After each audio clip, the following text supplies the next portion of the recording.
Sabemos que hoy más que nunca necesitas información permanente para tomar una decisión de inversión. Por eso, hemos transformado nuestro portal de indicadores económicos en una completa y renovada plataforma que, como primera mirada de los mercados, te entregará información relevante para la toma de decisión. Bienvenido a Mercados Globales BCI. Accede a nuestro sitio web y conoce su nuevo diseño, más simple y dinámico, con todo en una sola pantalla y capaz de adaptarse a cualquier dispositivo. Podrás realizar una búsqueda simplificada, con más de 70 indicadores e instrumentos en línea, los que podrás ubicar de manera rápida y eficiente, visualizando su precio, variación y resumen. Es posible comparar indicadores. Al comparar indicadores, podrás contrastar hasta 5 instrumentos financieros y acciones. Además, desde el acceso directo a tu sitio privado, puedes comprar y vender acciones con precios online de mercado e invertir en distintas alternativas. Tenemos disponibles más de 40 fondos. Podrás ver el detalle de más de 40 fondos mutuos y fondos de inversión BCI con información de valor cuota, cartera de inversión, calculadora de rentabilidad y su documentación relevante. Desde hoy, con esta herramienta tendrás tu primera mirada de los mercados globales BCI. Con Mercados Globales BCI, hagamos que invertir sea diferente.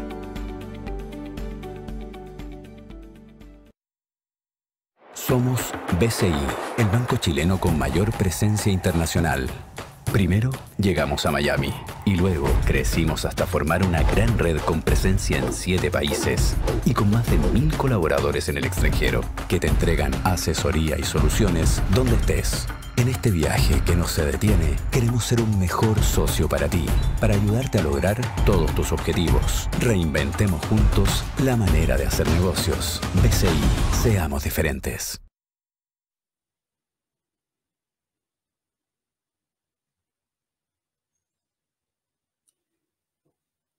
Muy buenos días, es un gusto para mí poder saludarlos. Mi nombre es Claudia Torres y soy gerente general de BCI Asset Management. Y este lunes 20 y siendo las 9, un poquito pasado las 9 horas, queremos darle la bienvenida a nuestro webinar que hemos denominado Chile, nuevo escenario político y económico tras las elecciones. Para partir, quisiera comentarles que en BCI no estamos ajenos a los tiempos que corren. Es por eso que nos parece de suma importancia poder promover los espacios de conversación. Espacios de conversación en donde esperamos que el diálogo se dé de manera ecuánime, sin tomar posiciones de los temas y las tendencias que van a mostrar nuestros expositores, pero sí con el objetivo de poder analizar los antecedentes y finalmente tomar decisiones más informadas. El día de ayer vivimos uno de los procesos electorales más contingentes que hemos vivido en nuestra historia moderna. Más de 8 millones de personas salieron a las calles a votar y por una amplia mayoría fue electo como nuevo presidente Gabriel Boric con casi un 56% de los votos. Gabriel Boric llegará a la moneda a partir del 11 de marzo, nos acompañará por los próximos 4 años y nos parece interesante en poder conversar y analizar cuáles son los desafíos que vamos a tener en los próximos años de cara a la instalación de este nuevo gobierno.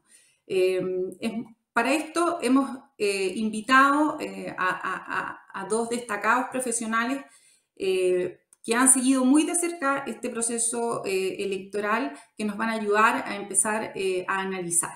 El primero de ellos es Hugo Herrera, él es analista político y académico de la Universidad Diego Portales. El segundo, ustedes lo conocen, es un hombre de la casa. Nos acompaña también Sergio Lehmann, economista jefe de la corporación BCI. ¿Qué tal? Buenos días, Hugo. Buenos días, Sergio. Hola, ¿qué tal? ¿Cómo estás? Muy buenos días. Buenos días.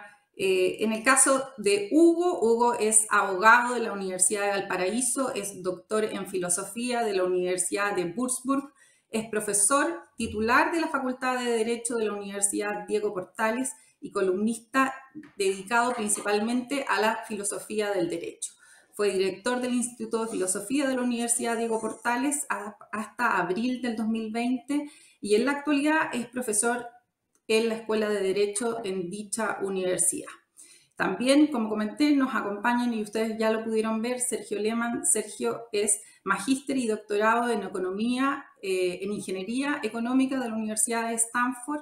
Él es ingeniero civil industrial y magíster en economía de la Universidad de Chile. Se desempeña desde el 2014 como economista jefe de Banco BCI y anteriormente, entre el 1996 y el 2014, trabajó en el Banco Central, donde fue gerente de análisis internacional desde el 2001. Bienvenido, Sergio.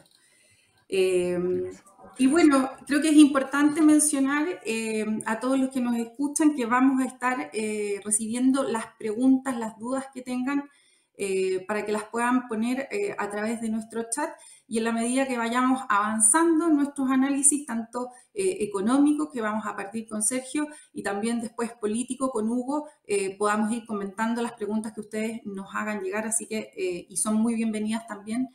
Así que les invito también a poder escribir. ¿Cómo estás, Sergio? Muy bien, muchas gracias. Encantado de poder estar con ustedes, digamos, con los clientes, a los cuales naturalmente la idea con este seminario es apoyarlos y entender un poco qué se viene por delante.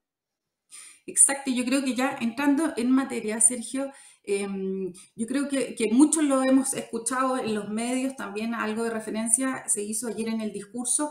Los tiempos que se nos vienen probablemente no son tiempos fáciles y muchos lo sabemos, un poco porque el contexto económico no es del todo favorable, ¿no? Tenemos niveles de inflación bastante altos, tasas de interés también elevadas, y también aún muchas demandas sociales, y probablemente esto nos va a encontrar también con un déficit fiscal bastante importante, entonces con la necesidad también de, desde el punto de vista de la política fiscal, también de apretar el cinturón. Entonces creo que es importante, Sergio, y nos gustaría un poco para partir empezar a analizar ese escenario en el cual probablemente muchas de las cartas ya están jugadas, ¿no? Sí, tal cual. Para esos efectos tengo preparada una presentación donde vamos a ir revisando distintos temas que a mí me parecen especialmente relevantes de ir mirando.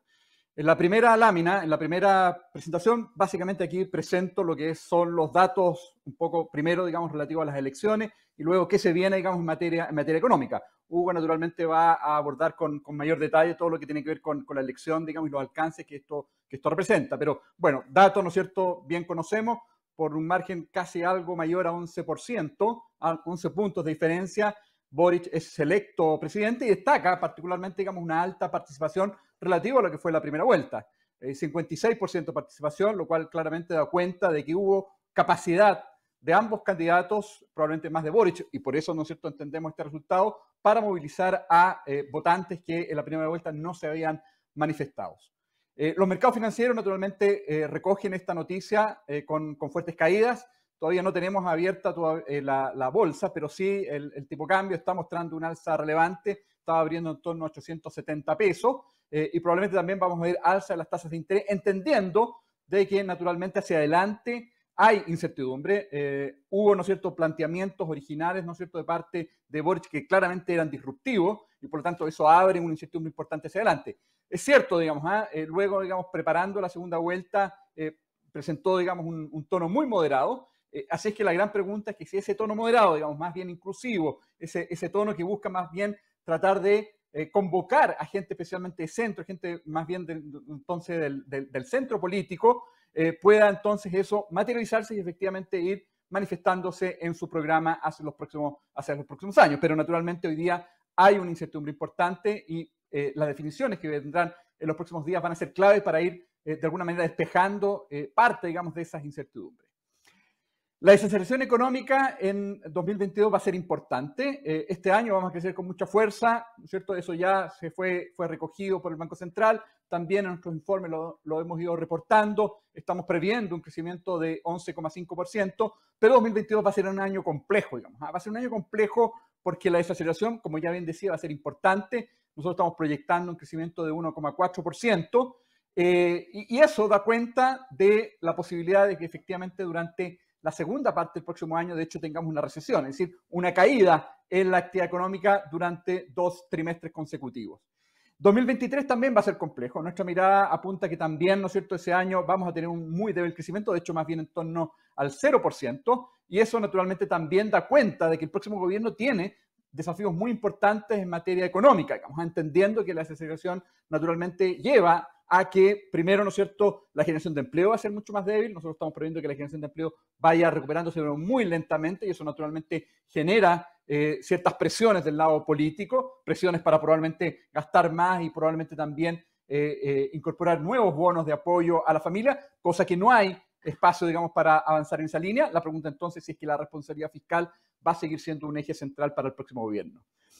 Destaca entonces alguna incertidumbre que está pegándole la inversión. De hecho, nosotros estamos previendo el próximo año una caída importante de la inversión, en torno a 2-3%, y eso está asociado fundamentalmente a inversión privada, digamos, no así la inversión pública. Eso ya está comprometido en el presupuesto 2022. Se contempla un importante incremento en la inversión pública, infraestructura, sobre todo lo que tiene que ver con carreteras, puertos, hospitales, digamos, donde también tenemos un déficit importante en materia, ¿no es cierto?, de instalaciones o servicios de salud, y eso naturalmente va a ser un componente que va a ayudar a la inversión. Pero todo lo que tiene que ver con inversión privada, especialmente todo lo que tiene que ver con inversión en el ámbito industrial, inmobiliario, va a tener una caída. Inversión en minería va a ser todavía robusto, inversión en energía, algo más moderado respecto a este año, pero también con un componente positivo.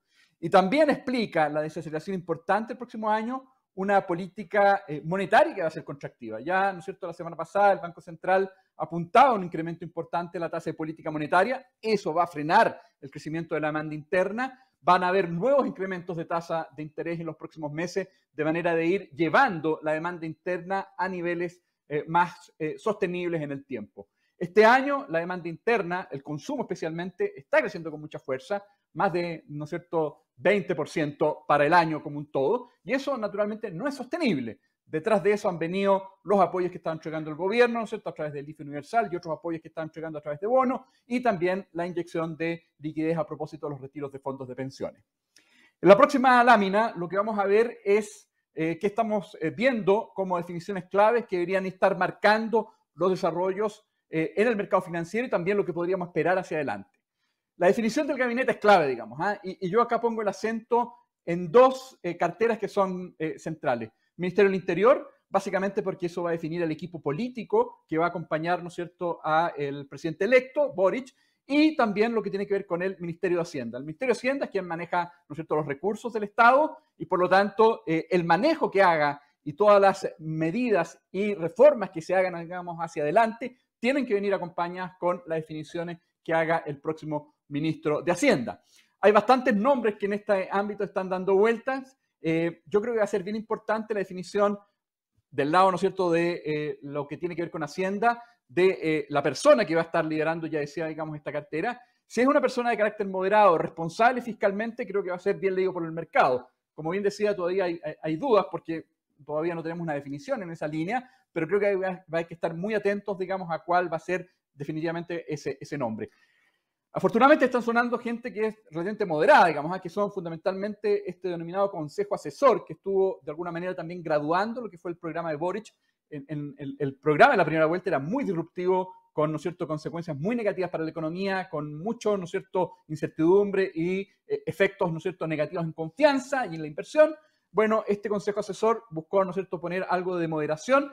Y si es que hay efectivamente una persona de ese sector que va, en definitiva, digamos, a ejecutar todo lo que tiene que ver con la gestión, ¿no es cierto?, políticas públicas, naturalmente eso va a ser un importante señal, digamos, al mercado. Y del lado del Ministerio del Interior, ya decía, el equipo político, más bien como un todo, va a ser importante porque va a llevar a cabo la relación con el Parlamento, con el Congreso. Hoy día el Congreso, ¿no es cierto?, y el Congreso electo va a estar muy equilibrado, sobre todo, ¿no es cierto?, en el Senado, y por lo tanto cualquier medida que busque, ¿no es cierto?, empujar Boric va a requerir, digamos, ciertos acuerdos y consensos. Ayer el discurso, ¿no es cierto?, que presentó, digamos, tras, ¿no es cierto?, su elección, de alguna manera hablaba de consensos amplios. Creo que es una buena señal, digamos, y por lo tanto, ojalá eso se vaya efectivamente viendo hacia los próximos días. los lineamientos, ¿no es cierto?, para el próximo gobierno son claves, digamos, para efectos de ir reduciendo la incertidumbre. Hoy día la incertidumbre es muy alta, la volatilidad en los mercados financieros está siendo especialmente elevada, de hecho es la más elevada de los últimos 15 o 20 años, y por lo tanto dar señales que vayan poniendo paños fríos, poniendo, ¿no es cierto?, alguna moderación en esta muy alta incertidumbre va a ser clave. Y recuperar la confianza, digamos, la confianza en Chile naturalmente está muy deteriorada y por lo tanto va a ser clave, ¿no es cierto?, señales que ojalá apunten en esa línea. Si eso no se consigue, naturalmente eso va a tener impactos económicos relevantes hacia adelante. Voy a después mostrar cuáles son las proyecciones que hoy día estamos viendo, pero naturalmente estos puntos son claves para, de alguna manera, ir mirando qué pudiese ocurrir hacia adelante. Las reformas a implementar el primer año de gobierno... Sí, perdón. Sergio, de algunas de las preguntas que nos están llegando, y probablemente tú lo vas a tocar más adelante, pero nos hacen mucho hincapié en cuál es la holgura fiscal que tiene Chile, ¿no?, en este escenario. Muy relacionado también un poco con el desempeño que han tenido activos financieros como la renta fija, ¿no? Durante este año hemos visto alza importante en las tasas de interés y uno ve el bono soberano de Chile nominal a 10 años, hemos visto alzas en torno a 350 puntos base, eso significa que teníamos tasas de 2,5 y hoy día las tasas están más cercanas al 6%, ¿no? El mercado de renta fija está abriendo en estos minutos y también está mostrando alza en las tasas. Y la situación fiscal probablemente va a incidir mucho, ¿no?, en lo que tú comentaste, en cuál es la confianza que vamos a dar con respecto a nuestra responsabilidad fiscal. Entonces, están llegando muchas preguntas que tienen que ver un poco en ese sentido. ¿Cuál es la holgura? ¿Cuál es el espacio que tenemos para movernos en ese contexto? Yo voy a ser bien claro, digamos, en este punto. Yo creo que efectivamente es un punto muy central, digamos, en lo que vamos a ver hacia adelante. Hoy día no hay holgura fiscal, digamos, no hay espacio para incrementar el gasto público. Este año el gasto público aumentó 30%, digamos, que es una cifra claramente fuera de cualquier orden, digamos. De hecho, Chile es la economía que más gastó con relación, digamos, a su PIB, al tamaño de su economía durante este año para efectos de confrontar la crisis y recuperar la economía. No hay holgura fiscal, de hecho, para este año se está contemplando, y eso ya fue aprobado en el presupuesto 2022, una caída de 22% en el gasto público, que va en la dirección correcta y que permitiría, de alguna manera, equilibrar la deuda pública sobre el PIB. Efectivamente, la gran duda que uno, ¿no es cierto?, hoy día plantea o podría, ¿no es cierto?, levantar es, entendiendo que la economía se va a desacelerar con mucha fuerza el próximo año, es que van a haber presiones para mayor gasto público y efectivamente el nuevo gobierno proponga al Congreso nuevos gastos, nuevos bonos, nuevas formas, digamos, de apoyar a las familias y que efectivamente estamos viendo una economía tan debilitada. Yo creo que el riesgo está, digamos, y de hecho, ¿no es cierto?, durante este año vimos con cierta preocupación, ¿no es cierto?, una marcada irresponsabilidad, digamos, en el Congreso para incrementar gastos, para utilizar recursos sin focalización, lo cual naturalmente, en definitiva, eso sí hay que pagarlo, digamos, y lo vamos a estar pagando este año con una caída del gasto público. Pero el riesgo efectivamente está en que haya mayor gasto y en cuyo caso, ¿no es cierto?, y es parte de lo que van recogiendo las tasas de interés, como tú mencionabas, Claudia, el riesgo país va a tender a subir algo más. Yo creo que eso es lo que vamos a estar viendo también hoy día. El riesgo país de la economía chilena sube porque hay dudas respecto a si es que efectivamente el nuevo gobierno está del todo comprometido con la responsabilidad fiscal. Ojalá así sea, digamos. Las señales que dieron, ¿no es cierto?, en esta etapa de moderación de Boric apuntaban esa línea, digamos, y el Consejo Asesor también buscó de alguna forma imponer, digamos, esa línea como un eje, digamos, para las definiciones en materia de políticas públicas y adelante. No hay holgura, por lo tanto, cualquier gasto adicional, más allá del presupuesto que se busque empujar, va a generar ruido, va a generar incertidumbre, va a llevar, ¿no es cierto?, a las tasas de interés a niveles más altos, porque naturalmente eso va a significar una mayor deuda pública sobre PIB, por lo tanto también, ¿no es cierto?, una posición fiscal mucho más frágil para nuestra economía.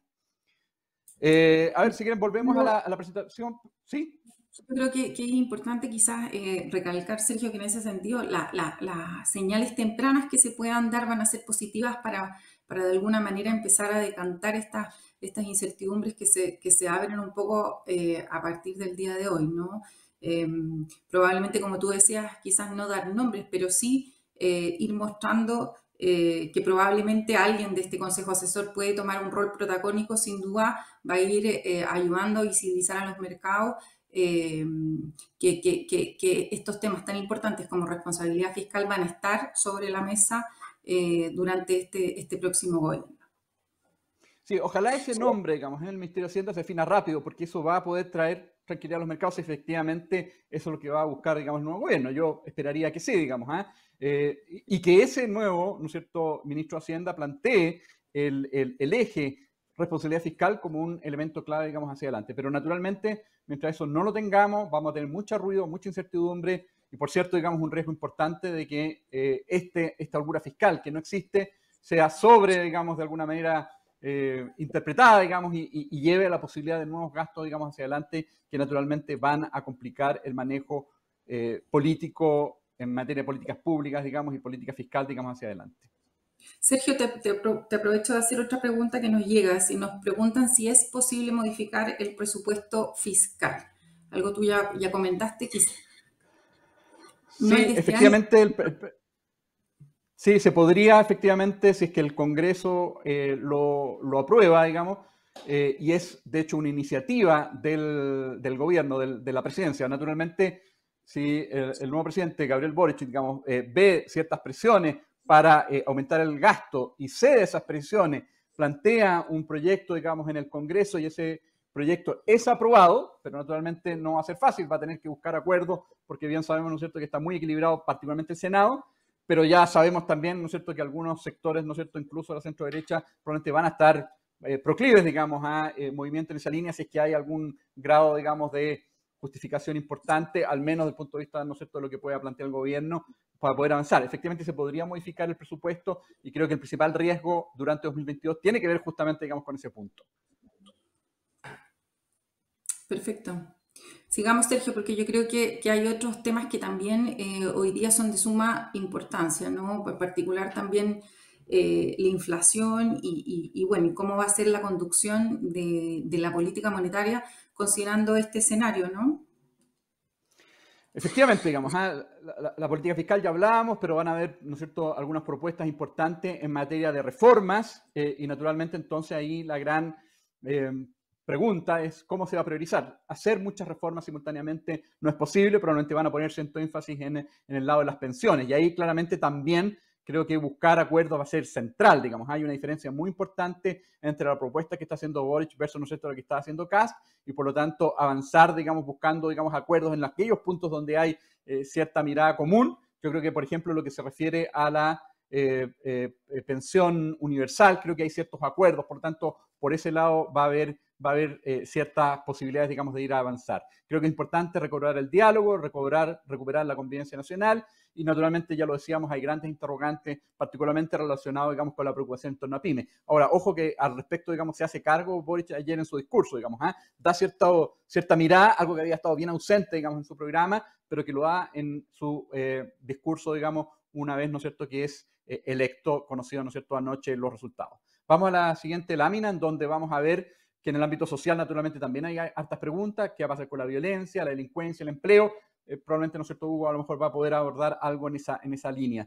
Pero naturalmente aquí la gran disyuntiva que tiene Chile, digamos, hacia adelante es inmovilismo versus diálogo. Si es que vamos a estar inmovilizados porque no se van a lograr acuerdos en el Congreso, por lo tanto vamos a tener una economía básicamente estancada, o si avanzamos a través del diálogo. La siguiente lámina lo que muestra una gráfica con las perspectivas de crecimiento hacia adelante. Ya lo decía, especialmente en la segunda parte del 2022 vamos a ver una recesión. Esa por lo menos nuestra mirada. Hay un escenario aquí que se dibuja, que es el escenario base, que es con las columnas celestes, pero hay escenarios alternativos. Un escenario positivo, que es el que estábamos también planteando hace un tiempo atrás, pero que hoy día tiene una baja probabilidad de ocurrencia, y un escenario negativo que también sube su probabilidad de ocurrencia, digamos, porque eso va a depender fundamentalmente de las definiciones que conozcamos en lo próximo en materia, ¿no es cierto?, de lineamiento, de gabinete, ¿no es cierto?, ya lo decía, en la búsqueda o no de acuerdos para efectos de avanzar. En cada uno de esos escenarios la inflación ciertamente, digamos, sube, esperando, ¿no es cierto?, que los próximos meses vamos a tener inflaciones algo más altas de lo que vimos en el registro último. Estos son variaciones en 12 meses y por eso el Banco Central va a estar subiendo su tasa política. No es descartable entonces de que tengamos inflación incluso del 8 o 9% durante los primeros meses del próximo año. Con un tipo de cambio que hoy día está subiendo, podríamos ver mayores presiones por ese lado. Y hay que reconocer que buena parte de la mayor inflación que hoy día estamos viendo, y tal vez está relacionado también con la necesidad de responsabilidad fiscal, a la cual, ¿no es cierto?, hacías mención a partir de las preguntas que han ido apareciendo. Buena parte de las presiones inflacionarias tiene que ver con la demanda interna, tiene que ver con factores domésticos, tiene que ver con las inyecciones de liquidez, con el gasto público. Por lo tanto, moderar, digamos, eso también tiene un correlato por el lado de la inflación. La inflación está empujada por gasto público, por inyecciones de liquidez locales. De hecho, el Banco Central estima que 85% de la mayor inflación que hemos visto este año tiene que ver justamente con factores domésticos, los factores externos, que también están jugando un rol, la verdad que juegan un rol bastante menor. La siguiente lámina lo que nos muestra es qué va a pasar con la tasa de política. Hay otro clic, digamos, y va a aparecer las trayectorias de tasa de política monetaria.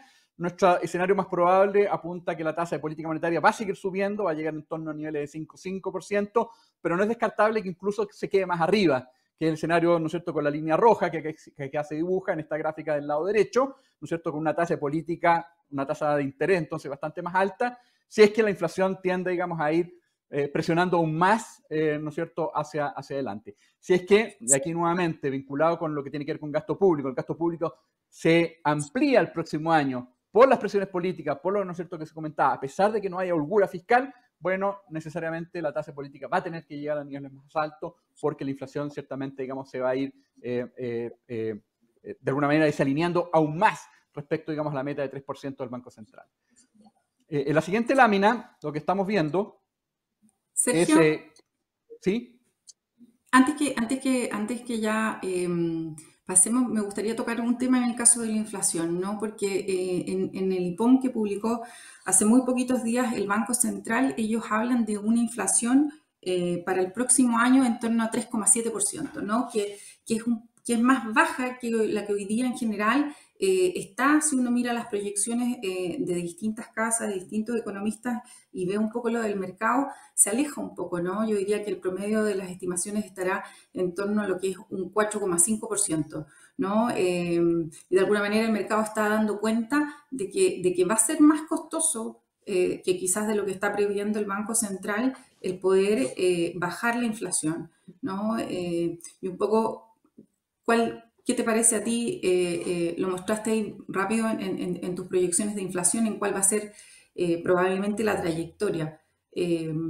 Pero finalmente da esa sensación, ¿no? Que bajar la inflación, y sobre todo porque hay elementos que todavía están incidiendo, como tú comentaste, como el tipo de cambio, va a ser un trabajo más difícil de lo que a lo mejor está dibujado hoy día en el escenario del Banco Central.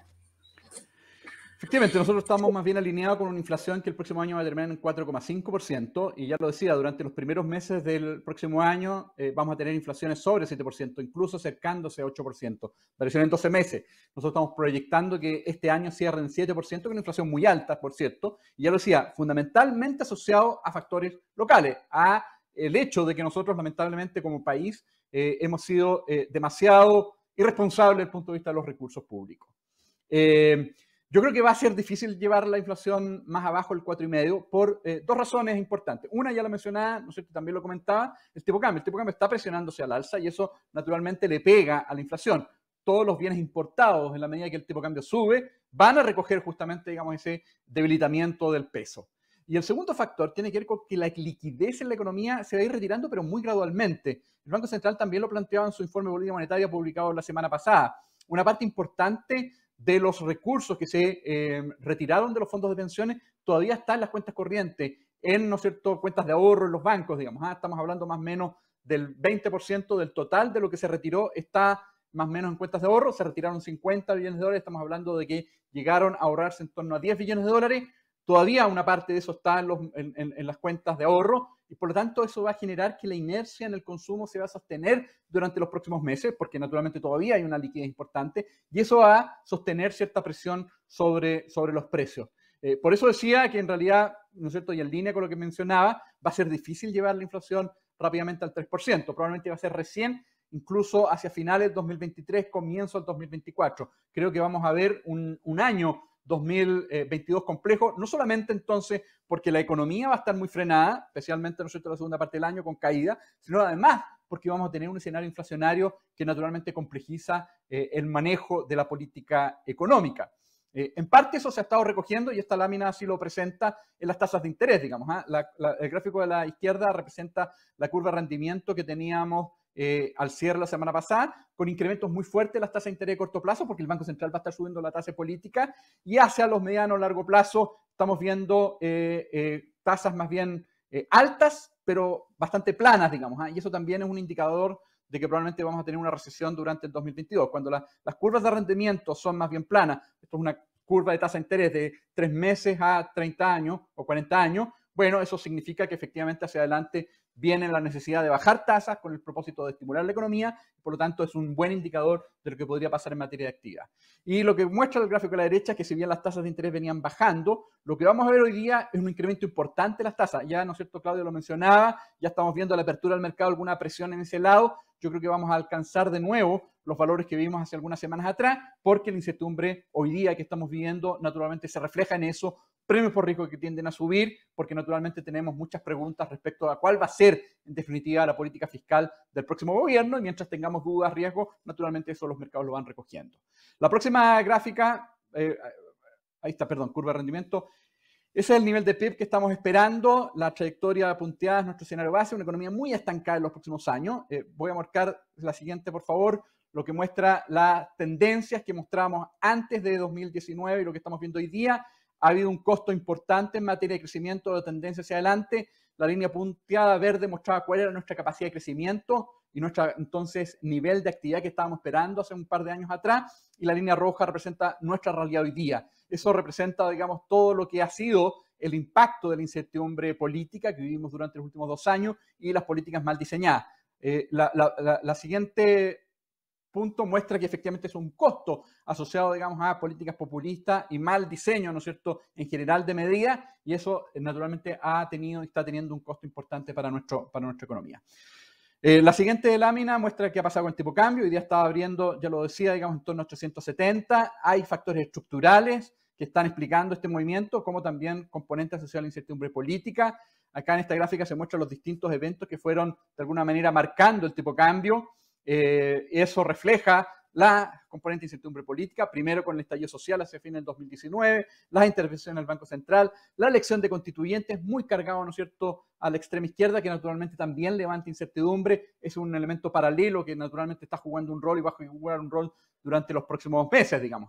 Y esos elementos llevan a que estructuralmente hemos visto un impacto en las variables financieras, particularmente el tipo de cambio, por lo tanto la posibilidad de que baje el tipo de cambio hoy día es muy acotada, porque particularmente un crecimiento más lento de la economía, un déficit fiscal mayor, digamos, unas cuentas públicas más debilitadas, más ahorro doméstico más bajo, producto de los retiros de fondos de pensiones, que naturalmente también tiene un impacto estructural en el mercado de capitales, llevan a que el tipo de cambio se estacione en niveles bastante más altos. Vamos a la siguiente lámina. La volatilidad está siendo muy alta. Aquí se muestra, probablemente en los próximos días va a seguir siendo muy alta. Yo creo que va a ser una tónica que se va a sostener al menos durante buena parte del próximo 2022. Y el tipo de cambio real, ya lo decía, eso es ajustado por inflación, se estaciona en niveles especialmente elevados. Vamos a la siguiente lámina, donde vamos a reflejar cuáles son los escenarios que teníamos proyectados. Escenario base, un crecimiento de 1,4 este año, 0% el 1,4 el 2022, 0% el 2023 y ligeramente convergiendo hacia niveles sobre 0%, llegando a 1,5, 1,7, digamos, al mediano plazo. Ese es el escenario base que nosotros teníamos, le asignamos 50% de probabilidad, 40% al favorable, 10% al adverso. Vamos a la siguiente lámina, a la siguiente clic, digamos, y lo que muestro es que producto de la elección, hoy día estamos viendo el resultado de la elección, digamos, y las incertidumbres que hoy día se levantan, un escenario base que hoy día tiene una probabilidad de ocurrencia más alta de la que estábamos viendo antes del resultado, de conocer el resultado de la elección, y apunta a un escenario base con 65% de probabilidad, con una economía estancada, digamos, hacia adelante, y el escenario favorable, que le asignamos un 40% de probabilidad, hoy día claramente lo hemos disminuido, 15% de probabilidad, que presentaba, digamos, una posibilidad de crecimiento algo mayor hacia el 2023-2024. Y el escenario adverso, que un escenario que le digamos baja probabilidad de ocurrencia, creemos que hoy día tiene alguna mayor asidero, mientras no veamos definiciones, ya lo decía, en materia de gabinete y lineamientos políticos hacia adelante, búsqueda de diálogo, consenso, acuerdo y todo lo que tiene que ver con una mirada mucho más de largo plazo, algo que lamentablemente ha estado ausente. Ahora, estas probabilidades naturalmente podrán ir cambiando dependiendo de cuáles son las definiciones que vayamos conociendo en los próximos días, digamos. Así es que hay que estar muy atentos, pero naturalmente hoy día lo que los mercados financieros están recogiendo es que claramente la economía hacia adelante se ve muy estancada, con problemas en materia de inflación, ya lo comentamos, con poco espacio fiscal, con, ¿no es cierto?, alguna dudas respecto a si es que efectivamente vamos a avanzar a través del diálogo y los acuerdos. Ojalá así sea, pero mientras tanto, naturalmente, tenemos las incertidumbres y creo que estos ajustes en probabilidades recogen justamente esas dudas, esa incertidumbre. Eso es, Sergio, no sé si continuamos y recogemos preguntas. yo creo que de algunas de las preguntas que nos hacían, y yo creo que tú la contestaste un poco con la modificación de las probabilidades, ¿no? Era si es que el mercado tenía recogido que ganaba Boric. Yo creo que eso estaba recogido, nos preguntan, ¿no? Lo que no estaba recogido es que la diferencia hubiera sido tan amplia, ¿no? Y en eso un poco se responde lo que tú nos has mostrado, que empiezan a cambiar un poco las probabilidades y algunas estimaciones, ¿no? Eh, Eso es uno. Y lo otro, Sergio, que yo creo que ya para ir terminando, porque podríamos quedarnos hablando harto rato más, pero bueno, el tiempo avanza muy rápidamente, pero sí queríamos preguntarte, ¿qué reformas tenemos que estar atentos? Porque, digamos, de alguna manera el resultado de ellas tiene mucha incidencia en lo que puede ser el fundamento económico que podamos tener en los próximos años.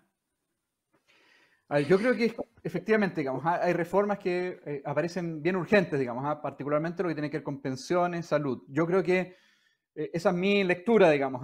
Yo creo que efectivamente va a haber alguna priorización en esa línea, porque ya bien decía, digamos, tenemos un equilibrio importante en el Congreso y por lo tanto cualquier reforma que se quiera empujar va a tener que buscar acuerdos, diálogos. Creo que hay algunos aspectos, digamos, en materia de pensiones donde hay ciertos consensos, digamos, particularmente respecto a, ya lo decía, digamos, pensiones universales. Creo que ese proyecto, que de hecho lo presentó este gobierno, tiene buenas posibilidades de avanzar y eso creo que va a generar alguna visión algo más aliviada hacia adelante. En materia de FP hay una divergencia muy importante entonces entre lo que planteaba Boric y lo que plantean básicamente la centro-derecha. Por lo tanto, yo creo que va a ser muy difícil avanzar en ese ámbito, al menos, ¿cierto?, en lo inmediato, porque creo que, y ahí creo que es el punto central respecto a lo que viene, va a ser necesario dialogar, va a ser necesario buscar amplios consensos en esa necesidad, en esa mirada, y por lo tanto creo que ahí va a haber mayores dificultades, digamos, para avanzar, al menos en esos otros ámbitos. Afortunadamente, digamos, porque al menos mi visión es que la AFP han jugado un rol central en el desarrollo del mercado de capitales en Chile. Creo que hay consenso absoluto desde el punto de vista de los técnicos y en el análisis empírico. Por lo tanto, creo que de alguna manera digamos, el actual sistema con algunos ajustes, particularmente a lo mejor con un rol algo más competitivo respecto a la administradora, pero creo que es importante, digamos, esa perspectiva. Y respecto a salud, digamos, yo creo que también hay espacios donde se podrían buscar acuerdos, hay una visión tal vez común respecto a mejorar los sistemas de salud pública y también, ¿no sé, todo lo que tiene que ver con seguros, y por lo tanto creo que por ahí también podríamos ver avances. Creo que es importante la priorización, van a ser, ya lo decía, años complejos, digamos, desde el punto de vista, ¿no es cierto?, de la relación entre el gobierno y el Congreso. Por lo tanto, avanzar en esa línea a mí me parece que va a ser fundamental. Creo que en materia de impuestos no va a haber avances porque no hay consensos, no hay acuerdos en el Congreso y va a ser muy difícil, digamos, ajustes por ese lado. Pero bueno, vamos a ver cuáles, ¿no es cierto?, va a ser las posturas y los lineamientos que Boric plantea, digamos, una vez que asuma, digamos, y defina cuáles son efectivamente sus prioridades en materia de reforma. Muchísimas gracias, Sergio. Ya al final de nuestro webinar vamos a estar también con Sergio, con Hugo, un poco para que tengan ahí las últimas preguntas que se nos pueden haber quedado en el tintero. Así que ahora le vamos a dar la bienvenida también a Hugo Herrera, con el cual vamos a analizar un poco las consecuencias y cuál es el panorama en lo que es lo político, ¿no? Bienvenido, Hugo, ¿cómo estás? Bien, gracias, Claudia. Gracias por la invitación. Y para partir, Hugo, yo creo que es necesario, como también lo hicimos con Sergio, ¿no? Revisar un poco cuál es el escenario político en el cual nos estamos envueltos, porque probablemente esta elección es el reflejo de un iceberg que tiene en lo profundo una crisis que probablemente, como yo decía, digamos, para usar las mismas palabras, es quizás mucho más profunda de lo que nosotros hemos pensado. Entonces, un poco me gustaría que conversáramos de cuáles son los elementos que subyacen debajo de este iceberg y que en el cual hemos mantenido esta crisis durante los últimos 2 años, ¿no? Y probablemente la arrastramos hace mucho más para partir conversando, Hugo. Gracias. Sí, yo creo que esta elección no se entiende si uno no la pone en perspectiva histórica. ¿Ah? Probablemente los libros de historia del futuro van a hablar de esta elección, así como van a hablar del 18 de octubre. Y es que estamos en uno de los momentos de crisis probablemente más importantes, eh, quizás en un siglo, me atrevería a decir eso. Hay un desajuste, la crisis puede ser tematizada, por decirlo así, en sus elementos estructurales como un desajuste profundo entre, por una parte, los anhelos, las pulsiones, las capacidades populares, y por otra parte, las élites, sus discursos y las instituciones. Todos los estudios de opinión desde el PNUD, pasando por estudios de opinión locales, esas encuestas de felicidad, qué sé yo, eran contextos en que estaban de acuerdo, digamos, en que la legitimidad de las instituciones venía bajando. Eh, Además, a eso se sumaba un cierto estancamiento de la productividad en la economía, que es de largo aliento, comienza más o menos en el año 98. Rafael Bergwijn tiene consideraciones sobre esto y creo que es importante atender a ellas. Eh, Hay una pérdida de legitimidad masiva, constante de las instituciones. Los factores, podríamos estar conversando mucho rato, son varios, digamos, pero creo que hay un factor que es muy importante, que es la irrupción de clases medias nuevas. Es cierto que no se trata de clases medias del tipo europea, por decir algo así, clase media francesa, y en eso la izquierda tiene razón, pero, por otra parte, son clases medias en el sentido de preciso de que se trata de grupos que ya no están cerca del hambre, del frío, de la desnutrición. Solo unas décadas atrás el 40% de la población infantil estaba desnutrida y eso ya no es tema hoy en Chile. Ese fenómeno de largo aliento a la vez es es un, es un logro, pero pone desafío. La irrupción de una nueva clase social o de nuevas clases sociales siempre impone un desafío porque exige adaptar el sistema político y a las instituciones a esa irrupción. Y el sistema político chileno no logró adaptarse a esa irrupción y probablemente ahí esté parte importante, quizás el núcleo del malestar, del llamado malestar y la tesis del malestar, que es muy anterior por lo demás a octubre del 2019, y en el fondo entonces se produce este desajuste por un lado entre la ciudadanía y por otra parte las instituciones y los discursos. Esta crisis se la ha analogado a esta crisis, a la crisis del 73. Qué sé yo, si uno ve declaraciones de Alamán o de algunos otros personeros, sobre todo en la derecha, se le analoga a la crisis del 73. Y yo creo que si uno mira su estructura, no tiene nada que ver con la crisis del 73. Nos puede hacer perder un poco de vista el asunto, la polarización de la pelea en el barro, por decirlo así, de los últimos debates presidenciales. Pero eso es típico de cualquier campaña presidencial. Esta fue especialmente intensa. Pero la crisis, la forma de esta crisis es muy distinta a la del 73. El 73 uno podía pesquisar dos sectores articulados desde las cúpulas hasta las bases, enfrentados uno con el otro. Hoy día lo que uno ve es mucho más una crisis cuya forma parece ser vertical. Por una parte las élites, sus discursos, las instituciones, y en la base un pueblo que se siente desvinculado de élites que están a su vez desarraigadas respecto de la situación popular. En estos momentos de crisis cuesta hacerle caso, por decirlo así, a los discursos tradicionales, y en ese sentido la historia creo que brinda oportunidades de encontrar paralelos interesantes. Y en el caso de Chile hay un paralelo interesante, que fue la llamada crisis del centenario. En 1910, cuando el país oficial, por decirlo así, se aprestaba a celebrar el primer centenario de la República, una generación importante, probablemente la primera generación de chilenos que hace una reflexión profunda sobre la situación nacional, la llamada generación del centenario, entre los que estaban Francisco Antonio Encina, el historiador, o Alberto Edwards, pero muchos más también, digamos, Luis Galdame, Darío Salas, qué sé yo, Luis Ross, dicen algo está mal en Chile, ¿no? Algo huele mal en Dinamarca, digamos. Y el asunto era, lo que constataban ellos era que básicamente había un sistema político, el sistema político del parlamentarismo que se asienta en Chile desde la Guerra Civil de 1891, con élites muy desarraigadas.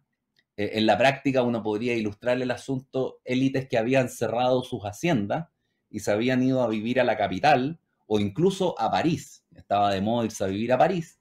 Élites muy desarraigadas, la oligarquía parlamentaria, por un lado, y por otro, nuevas clases sociales que también irrumpían. En ese momento fue el proletariado, digamos, la clase campesina, mucha de ella, parte importante de ella emigró a las ciudades y sobre todo a los centros mineros del norte. Y eso hace irrumpir el proletariado. El sistema político opera todavía con discursos muy antiguos. El Parlamento es el que lleva la vida política en Chile. La presidencia de la República está muy debilitada y los discursos son de corte más bien decimonónico, digamos. No había ninguna consideración del Estado social ni de incorporar asistencia social y apoyo social a estas nuevas clases. Ahora, aquí estamos frente a un problema, porque las crisis de enfrentamiento de bandos, en cierto modo pueden ser más cruentas, pero son de más rápida solución. Basta que un bando se imponga.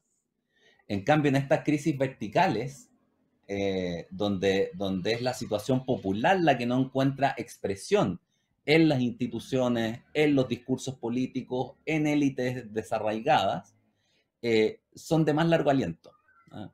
Requieren cambiar hábitos en las élites, y eso es muy lento. Requieren renovación de las élites, y eso también es lento. En Chile se ha acelerado eso un poco, así que probablemente la crisis sea un poco más rápida en su solución. Pero todos los procesos son lentos, la renovación ideológica es muy lenta. ¿Cuánto demora una nueva ideología, una nueva concepción del mundo en imponerse y prevalecer en el ámbito político, digamos? Entonces, en ese sentido, son de más largo aliento. La crisis del centenario, por ejemplo, es diagnosticada en el 2010, pero dura hasta los años 30. Con el segundo gobierno de Arturo Alessandri, la crisis donde Alessandri, en el fondo, que era un líder de la izquierda, pacta con la derecha y gobierna con la derecha, ahí recién se soluciona la crisis y emerge un orden que dura hasta el 73. Cuatro décadas, que lo que en política no es poco. Hay paralelos interesantes. En esa crisis, bueno, como digo, había la irrupción de una nueva clase social. La discusión se centra, por ejemplo, en materias como la educación. Se redacta una nueva constitución. Arturo Alessandri ve inmediatamente que uno de los problemas fundamentales es el poco músculo que tiene la presidencia de la República frente al Parlamento. Entonces se refuerza la presidencia de la República en la Constitución y se sientan las bases también de un incipiente Estado social. Pero la Constitución fue un paso necesario, pero no suficiente. Después vino la dictadura de Ibáñez, República Socialista, qué sé yo, hasta, como digo, en la primera mitad de los años 30, en que con el segundo gobierno de Arturo Alessandri ya la crisis se supera. Entonces, podemos decir que la nuestra se parece a la crisis del centenario y en ese sentido su solución va a ser lenta y va a requerir cambio de élites, cambio de discursos, cambio de modos de comprender la manera de realizar la política. Aquí me gustaría hacer una indicación respecto a la incapacidad que tuvo cierta parte de la derecha gobernante, digamos, en manejar la crisis. Creo que la derecha chilena desde la transición asumió una tesis que uno podría decir es la tesis de Friedman. Milton Friedman en Capitalismo y Libertad, que es su libro programático, plantea que es un orden económico neoliberal la base de un orden político adecuado. O sea, como si la economía estuviera bien, todo lo demás va a estar bien. Lo que no ve Friedman es algo que me parece que es fundamental y que la crisis de octubre lo puso de manifiesto. Y es que antes, todavía, o tan importante como la economía, es la existencia de un orden político legítimo, en el cual la ciudadanía pueda sentirse acogida, reconocida, ¿no? Un orden legítimo parece ser la base de cualquier florecimiento o despliegue nacional, económico, cultural, social, etc.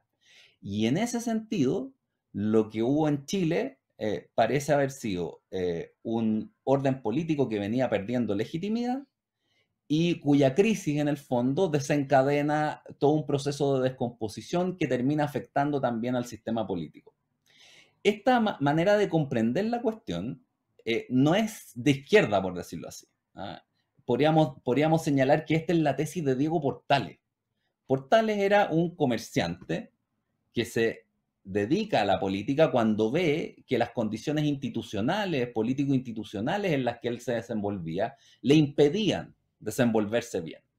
Portales entendió que solo en la medida en que hubiera instituciones reconocidas por la ciudadanía, o por la aristocracia, en esa época era una ciudadanía mucho más pequeña, iba a poder haber un despliegue educativo, cultural, económico del país.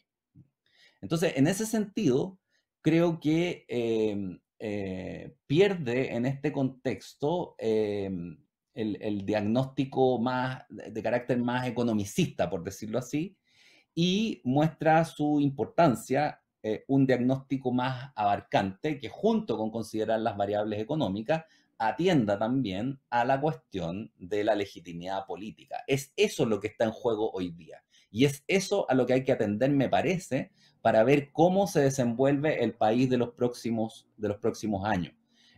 Por cierto que la economía es importante, ¿no? Pero como decía un profesor mío, es importante el fútbol, pero no todo es fútbol. Aquí estamos ante una crisis que está estudiada, en la que hay consenso entre los estudiosos respecto a que se trata de una crisis de legitimidad política. Me interesaría también analizar a Boric, digamos, al nuevo presidente. Creo que es importante también poner en cuestión o examinar, digamos, para lo que se viene, no solamente esta crisis de largo aliento y cómo se va a desenvolver, sino a uno de sus principales protagonistas, que es el presidente de la República. Hugo, ¿sí?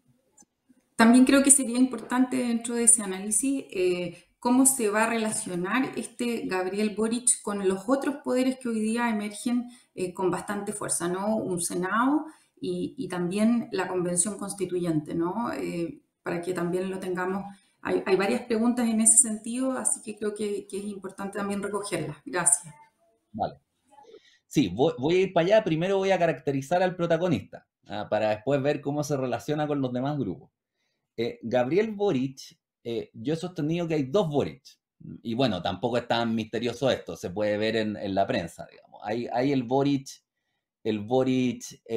por decirlo así, frente amplista, el dirigente universitario aliado del Partido Comunista, el joven gritándole a un militar que no le podía responder en la calle mientras a 2 cuadras estaban quemando buses. Podríamos decir además el Boric que se dejaba guiar en su minuto por una ideología muy radical, que es la ideología que ha planteado Fernando Atria sobre todo. El Frente Amplio tiene varios intelectuales que lo ilustran. Gabriel Salazar, Carlos Ruiz, Fernando Atria. Yo creo que el más complejo ahí es Fernando Atria porque su discurso, si bien formalmente es más circunspecto, es mucho más radical, mucho más abstracto en términos ideológicos. Fernando Atria, y aquí un pequeño paréntesis, hace una crítica moral o casi religiosa del mercado. Llama al mercado mundo de Caín, donde no tiene sentido la preocupación por el otro. es un ámbito de alienación. ¿Y qué es lo que hay que hacer con el mercado? Hay que desplazarlo, hay que prohibirlo en ámbitos enteros de la vida social, idealmente en todos, porque es el ámbito de la fuente de la alienación, pero en ámbitos enteros de la vida social. ¿Y cómo se lo hace? Con derechos sociales universales. O sea, cuando hay un sector del Frente Amplio, el que lea Atria, que dice derechos sociales universales, eso es lo mismo que decir prohibir al mercado en un ámbito. Eso es importante tenerlo presente, porque tradicionalmente los derechos sociales eran derechos como de asistencia social que eran compatibles con el mercado. En la cabeza de Atria y de gran parte del Frente Amplio, esto es, no, desplazar al mercado de áreas enteras de la vida social. Esos son derechos sociales. Entonces, hay un planteamiento muy radical y una exaltación de otro modo de vida, que es la deliberación política, de donde Atria y compañía, digamos, prometen que vendría en el fondo la plenitud humana, en las experiencias de participación, de deliberación, de asamblea. Ahí habría una especie de plenitud y por ese camino sería que habría que avanzar para producir un cambio en los seres humanos, un cambio, una transformación en sus conciencias, donde más que individuos egoístas contemos con ciudadanos que participen y estén preocupados de los demás. Ese es como el trasfondo. Ese es el Boric radical, podríamos decir. El Boric que salía con el Partido Comunista, el Boric dirigente universitario todavía, el Boric con la ideología de Fernando Atria. Sin embargo, y en esto creo que el discurso de anoche es fundamental, creo que también hay otro Boric. La Universidad de Chile, que es donde él estudió, la Escuela de Derecho, tiene bastante pluralidad todavía entre los formadores, y él fue alumno también de Jocelyn Hall, del mismo Gabriel Salazar, y hay otro Boric que es más republicano, por decirlo así. Un Boric que tiene mayor conciencia de la historia, de que los grandes presidentes, aquellos que son recordados siglos más tarde, son aquellos que lograron hacer grandes procesos de integración. Y si nosotros vemos el discurso de ayer, creo que se vuelve, si lo analizamos, digamos, creo que es un discurso fundamental, porque es un discurso en donde se plasma esa conciencia histórica y la importancia de integrar. Si se fijan, Boric habló de una constitución que no fuera una constitución partidista, sino un ámbito de encuentro. Boric habló de la libertad de la prensa, algo que no estaba tan claro en el frente, en la alianza de él, digamos. Jadwe proponía crear un consejo de los medios, una tutela sobre la libertad de prensa. Validó a sus adversarios, Boric, y la importancia del diálogo para sus propuestas. Y por último se planteó como presidente de todos, de inmediato. Hizo el gesto que hacían todos los presidentes de la Concertación, a diferencia de Allende en esa famosa afirmación de que él no era presidente de todos los chilenos. Bueno, Boric dice, no, yo soy un presidente republicano. Eso es importante porque a Boric eso se le va a poder cobrar, digamos. Y él por algo hizo ese discurso. O sea, ese discurso es el primer momento en el que Boric se impregna, por decirlo así, asume el talante de presidente de la República, se autoimprime el carácter de presidente de la República y es desde ahí que hace ese planteamiento. Entonces creo que es importante tener atención aquí a un cierto giro, al Boric candidato, Boric frente amplista, Boric radical y ahora el Boric republicano. Ahora voy a ver cómo seguimos, digamos, cómo esto sigue. Creo que lo que viene va a ser efectivamente, como dice Claudia, va a ser una interacción donde va a haber distintos agentes, por cierto. Yo creo que la calle pierde cierto protagonismo, al menos por un buen tiempo, en la precisa medida en que el gobierno encarna en gran parte las pretensiones de la calle. O sea, no debiéramos tener ya manifestaciones violentas, salvo de pequeños grupos, y grandes manifestaciones en general, yo creo que por un tiempo van a estar fuera, salvo que en política todo puede pasar, digamos, salvo que esto se desmadre rápidamente o haya mucha polarización, pero no creo. Y vamos a tener 3 instituciones que van a ser las protagonistas del diálogo que viene, por decirlo así. por una parte, la Convención Constitucional, que había estado opacada un poco por las elecciones, que vuelve a adquirir protagonismo. La nueva Constitución hay que hacerla. Ahora, tan importante como hacer la nueva Constitución, que es algo que me parece que es rápido, creo que es implementarla. Eso es muy difícil. Hay constituciones en el propio caso de Chile, donde hay constituciones, digamos, donde instituciones quedaron sin ser implementadas. Y entonces la tarea de implementar la Constitución va a ser importante junto con la tarea de discutirla. Entonces creo que ahí la convención adquiere importancia, por lo menos lo que resta del año. Y las otras instituciones fundamentales van a ser la Presidencia de la República, que en Chile es la principal institución, eso qué duda cabe. El presidente de la República es la única autoridad que puede dirigirse al país en su conjunto. Esto no lo puede hacer ni el Papa, digamos, ¿ya? Solo el presidente de la República en Chile aplica como autoridad que es capaz de dirigirse a la nación en su conjunto.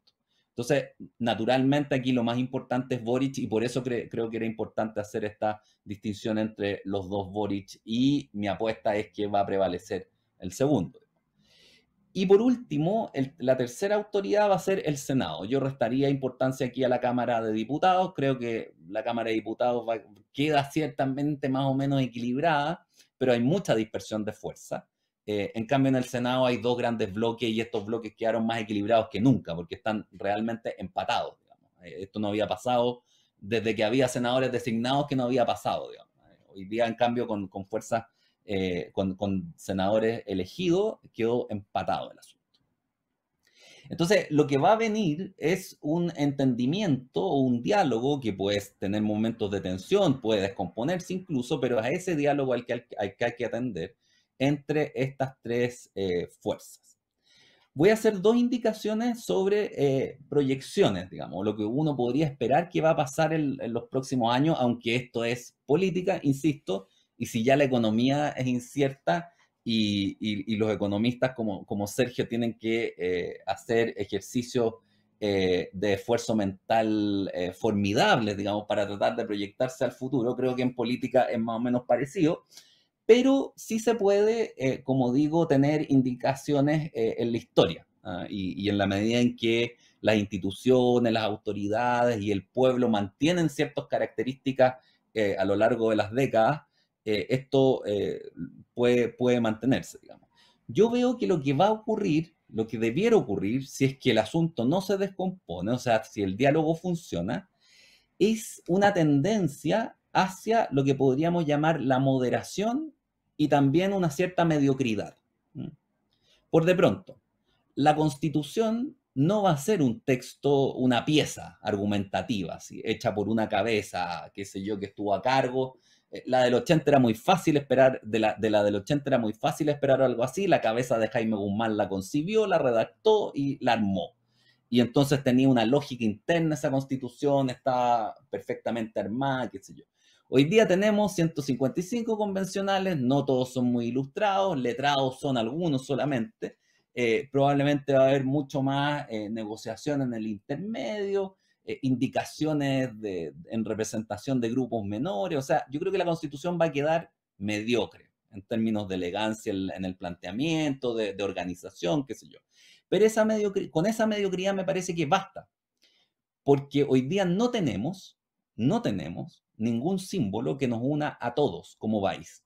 Y entonces esta cuestión que les planteé al inicio de la legitimidad del orden político está en piloto automático, digamos. Necesitamos tener instituciones, símbolos compartidos, a partir de los cuales exigir lealtad con las instituciones, que es algo que no teníamos, hasta que no tenemos, hasta que haya esta nueva constitución. La constitución que tenemos hoy día es como si Allende hubiera triunfado, hubiera impuesto una dictadura y hubiera redactado una constitución y quisiera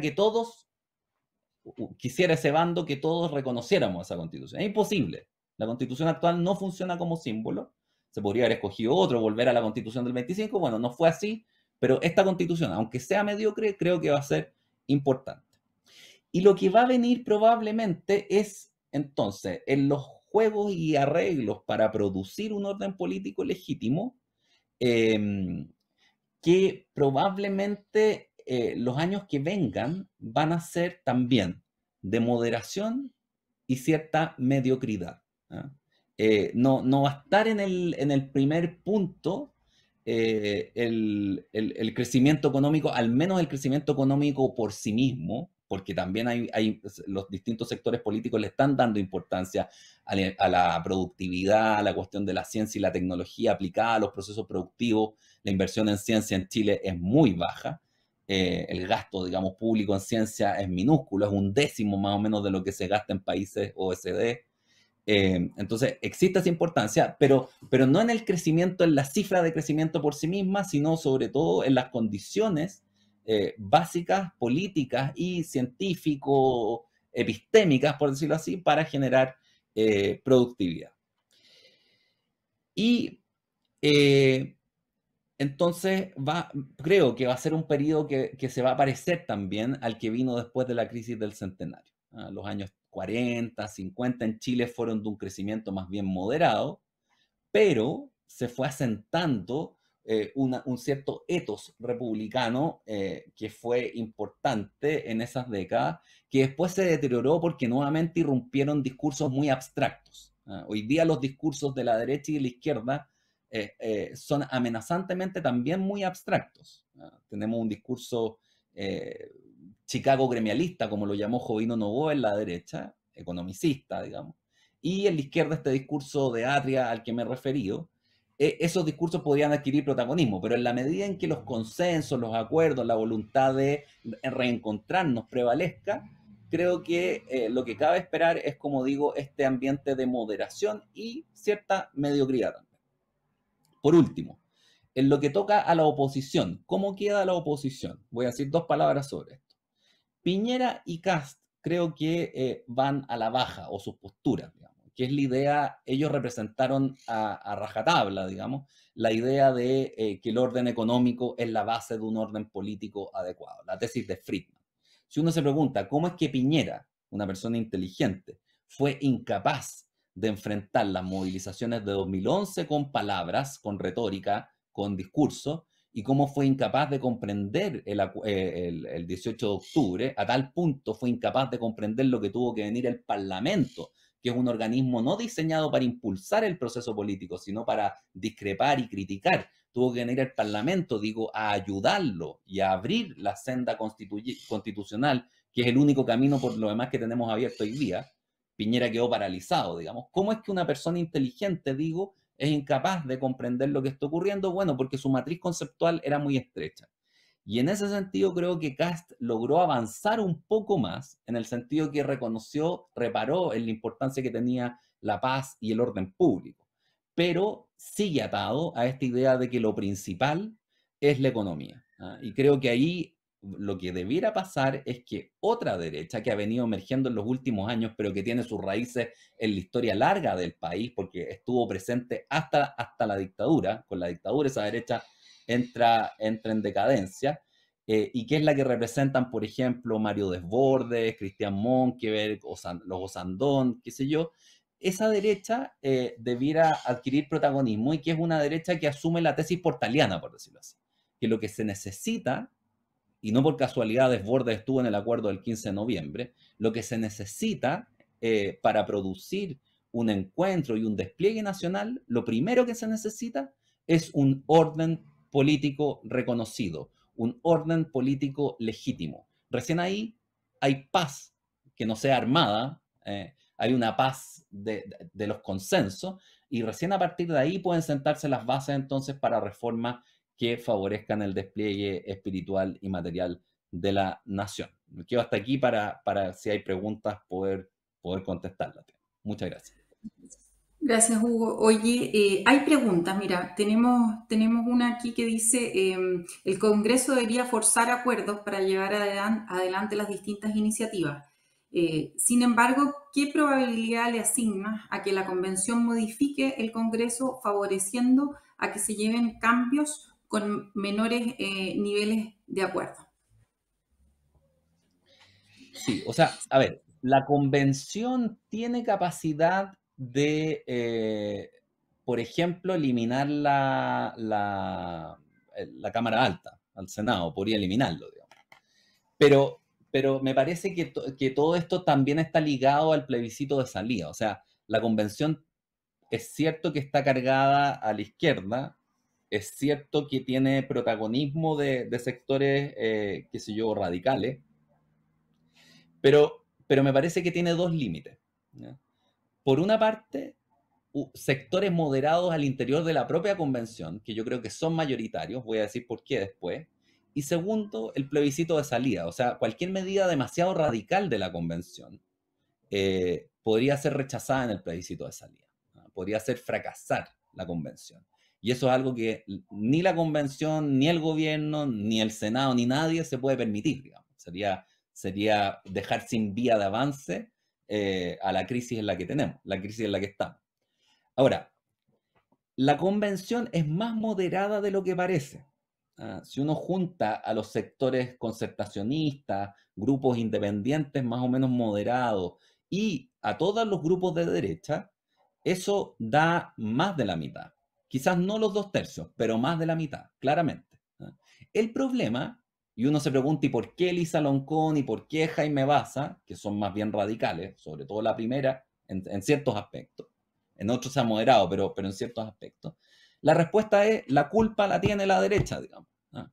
Porque la derecha, en la primera elección o sea, en el momento de la elección de presidente se encapsuló y solo votó por sus candidatos. Y eso le impidió negociar. Eso fue muy torpe, digamos. Yo creo que Jaime Guzmán, que era un genio en estos asuntos, apenas vino la democracia, en vez de votar por Jarpa, que tenía la mayoría, y los 2 votos de la UDI eran de los que dependía esa mayoría, votó por Gabriel Valdés. Y eso le permitió negociar comisiones, qué sé yo, vicepresidencia en el Senado. La derecha, en cambio, quedó paralizada, y por eso mismo, al final el acuerdo fue desde la concertación para allá, hasta la izquierda radical. Y el resultado es el que tenemos. Ahora en enero se renueva la mesa. Y la derecha está dividida en 2 grupos, que yo creo que ya han aprendido el asunto. Hay uno que claramente sí tiene voluntad de dialogar, que es el grupo Monkeberg, Hernán Larraín, hijo, que quieren concurrir y probablemente van a estar en la negociación. Y hay otro grupo que es un poco más duro, que es el de la Marcela Cubillos, pero también con la experiencia, hablemos en favor de ellos, reconozcámosle la posibilidad de cambiar, digamos, con la experiencia de ya haber operado y darse cuenta con la experiencia de la primera elección de mesa en la convención. Entonces, lo que debiera venir, si es que las cosas funcionan bien, es una composición de mesa más razonable, o en donde los sectores más modernos. Yo creo que el centro debiera quedar marcado más o menos en la concertación, digamos. Patricia Politzer, Esquella, gente así, es la que debiera adquirir ahora mayor protagonismo que el Frente Amplio y los sectores más radicales. Probablemente por medidas simbólicas igual van a mantener algún pueblo originario o alguna minoría representada en la mesa, pero el acuerdo político de fondo deberá estar más cargado al centro o a una posición de centro-izquierda que a posiciones muy radicales. Gracias, Hugo. Hugo, vamos también a convocar en este panel a Sergio, porque efectivamente el tiempo ha pasado volando y queremos ya referirnos a las últimas preguntas que tenemos aquí en el chat, y también los voy a invitar a hacer las reflexiones finales acerca un poco de lo que hemos conversado durante esta mañana. En el caso tuyo, Sergio, en general tocamos bastantes temas, pero lo que se sigue repitiendo un poco en el chat es un poco cuáles, a tu juicio, son los eventos que vienen de aquí a marzo. Algo ya lo comentamos, pero un poco un extracto de eso, a los cuales tenemos que estar atentos, Sergio. A ver, yo creo que, concordando en lo que planteó Hugo, yo creo que el discurso de Boric fue más convocante probablemente de lo que uno habría anticipado, tal vez, ¿no es cierto?, en relación a lo que fue el Boric de la primera vuelta. Creo que reforzar, digamos, ese tipo de mensaje va naturalmente a llevar cierta calma a los mercados. Naturalmente, y tal como señalaba, yo creo que va a ser muy importante la definición en materia de gabinete. Creo que el ministro de Hacienda juega un rol muy importante, digamos, en lo que es la gestión, ¿no es cierto?, de las políticas públicas, y por lo tanto el nombre que se defina en ese ámbito va a ser central, digamos. Ojalá, ¿no es cierto?, sea una persona de carácter moderado. Yo creo que pareciera ser, digamos, de que las luces van a ir por ese lado y que refuerce, digamos, la disciplina fiscal como un eje importante, digamos, para nuestra economía. Por lo tanto, muy atento, digamos, a esas definiciones y también lo que tiene que ver con el equipo político, digamos, porque la relación con el Congreso va a ser central, la forma, digamos, de relacionarse con el Congreso, particularmente con el Senado, también, ¿no es cierto?, va a ser un elemento muy potente, clave. Es necesario buscar acuerdos, es necesario buscar diálogo. Yo creo que de todas maneras en materia económica, y tal vez ahí tomando también alguna visión que entregó Hugo, yo creo que efectivamente en materia de crecimiento vamos a tener un desempeño bien mediocre, digamos. El crecimiento de la economía chilena va a ser bajo, vamos a tener un crecimiento muy limitado, digamos, durante el próximo año, y en 2023, como ya les decía, básicamente un estancamiento, digamos. Estamos enfrentando una crisis, estamos de acuerdo, digamos, y mientras no esté resuelta, mientras no volvamos, digamos, a recobrar, ¿no es cierto?, la mirada que tiene que ver con reforzar aquellos elementos que permiten sostener un buen crecimiento, productividad, investigación y desarrollo, innovación, que claramente en Chile estamos al debe, va a ser difícil, digamos, tener un quiebre, digamos, en esa visión. Pero en lo inmediato, definiciones en materia de gabinete, en lo inmediato, primeros lineamientos de Gabriel Boric en materia, ¿no es cierto?, de cómo va a orientar, digamos, las políticas hacia los próximos años, buscar, digamos, el reforzar, digamos, esa mirada más de centro, más republicana, según, ¿no es cierto?, como la llamaba Hugo, buscando justamente proyectarse hacia adelante de manera favorable, dejando de lado los polos, dejando de lado, ¿no es cierto?, las descalificaciones, dejando de lado la violencia, porque claramente ese camino es un camino que nos podría llevar a una situación muy compleja desde el punto de vista económico-social. Gracias Sergio. Y Hugo, otra de las preguntas que tenemos acá es un poco que cómo va a ser la relación del gobierno de Boric con los temas de seguridad, ¿no? ¿Cuál va a ser la relación que pueda tener con Carabineros y también nos mencionan con las Fuerzas Armadas? ¿Cómo podemos de alguna manera dibujar esa relación? Y lo último que también creo que es importante porque vuelve a salir mucho en las preguntas que nos hacen, es de nuevo, porque lo has mencionado a lo largo de la presentación, es finalmente cuál de estas almas de Boric es la que tú crees que va a prevalecer. Ya.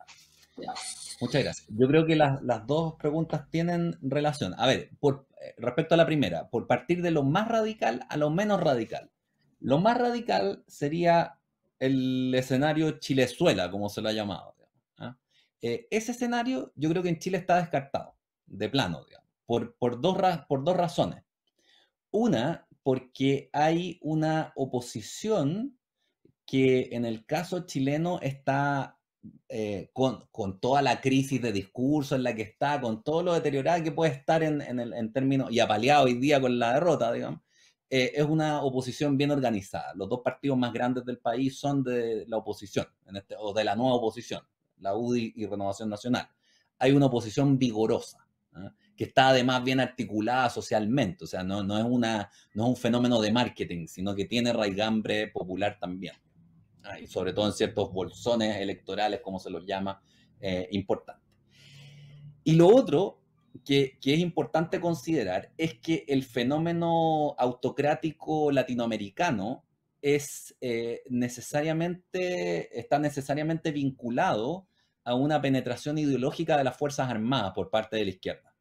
Y eso es algo a lo que ni Boric ni el PC han apelado ni lo tienen en su horizonte en ningún sentido, digamos. No, más bien lo que hay es desdén por las Fuerzas Armadas, pero no interés en penetrarlas y en convertirlas en actores de la vida nacional y de tal suerte que les permita avanzar hacia un proceso que ya no tenga vuelta atrás, como el proceso venezolano, por vía pacífica.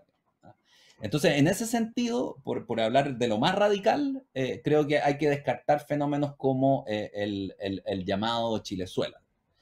Ahora, indudablemente que en el tema de seguridad pública, de deterioro de barrios, de avance del narcotráfico, del problema mapuche, va a haber roce, y roce es importante. O sea, yo creo que, sobre todo en el tema mapuche, En el tema mapuche probablemente va a seguir existiendo esta tensión fuerte entre una derecha que exige mayores medidas de seguridad y represión de frentón, digamos, y una izquierda más vinculada a la causa mapuche. Eso va a ser un factor de tensión. Ahora, el drama o la tragedia de esto es que el problema mapuche no tiene solución salvo que se reformule la institucionalidad territorial del país. O sea, si la Asamblea Constitucional logra cambiar la forma de Estado y avanzar hacia un regionalismo político, o sea, si las autoridades competentes para solucionar los problemas viven en los territorios, es que recién vamos a poder esperar una solución al conflicto mapuche. De lo contrario, me parece que es muy difícil esperarla, así que ahí sí va a haber un ámbito de disputa. Respecto a la labor de las policías en el combate del narcotráfico, en cambio, vimos ayer que el propio Boric dijo que había que avanzar en ese sentido, respaldando la labor, supongo, digamos, de las policías.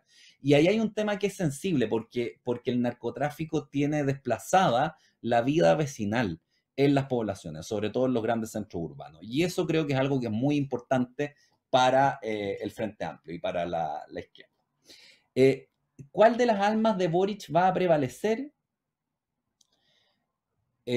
Insisto, esto lo hago con beneficio de inventario y, o sea, con el resguardo de que es difícil hacer pronósticos, pero creo, por su biografía, por la biografía de Boric, que para él, me atrevo a decir, es muy importante la consideración histórica. Él sabe historia, fue formado por buenos historiadores. Gabriel Salazar y Jocelyn Holt, como mencioné, en la Chile, y a él le interesaba la historia, le interesa la historia. Tiene algo que le faltó totalmente, por ejemplo, a Piñera, que es esa visión de cómo va a quedar ante la historia, cómo me va a juzgar la historia. Eso para Boric es fundamental. Y sabe también que los grandes presidentes, incluso los grandes presidentes de izquierda, los que todavía recordamos como Pedro Aguirre Cerda, por ejemplo, el gobernar es educar. ¿Quién no lo conoce? ¿Quién no lo ha escuchado?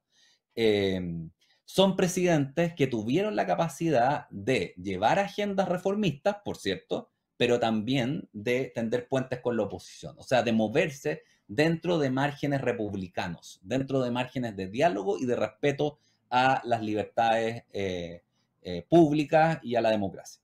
Entonces, en ese sentido, creo que el peso de la historia es muy importante para Boric. No estoy diciendo con esto que vayamos a tener un Boric límpidamente republicano y totalmente aséptico respecto a las influencias del Partido Comunista y de los sectores más radicales de su alianza, pero sí que esta tensión entre los dos Boric debiera resolverse, a mi juicio, con un predominio del Boric republicano.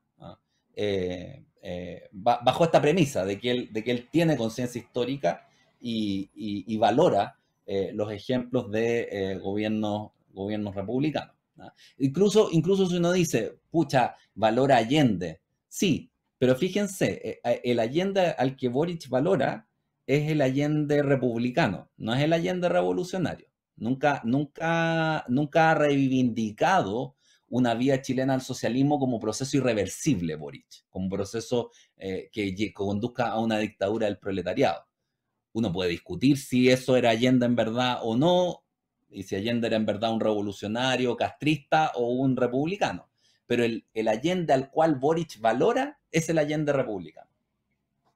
Eso. Muchísimas gracias, Hugo. Bueno, ya ha avanzado la hora de manera bien rápida. Hemos tocado muchos puntos que yo creo que han sido del amplio interés de quienes nos están escuchando, así que quiero agradecer. Muchas gracias, Hugo, muchas gracias, Sergio, por habernos acompañado en esta oportunidad. También quiero agradecerles a todos los conectados que hemos tenido durante esta mañana. También dejarlos invitados para una próxima oportunidad, porque sin duda sabemos que estos son temas que no se acaban aquí. Va a ser un análisis permanente y queremos también ir acompañando ese proceso. Así que muchísimas gracias y nos encontramos en una próxima oportunidad.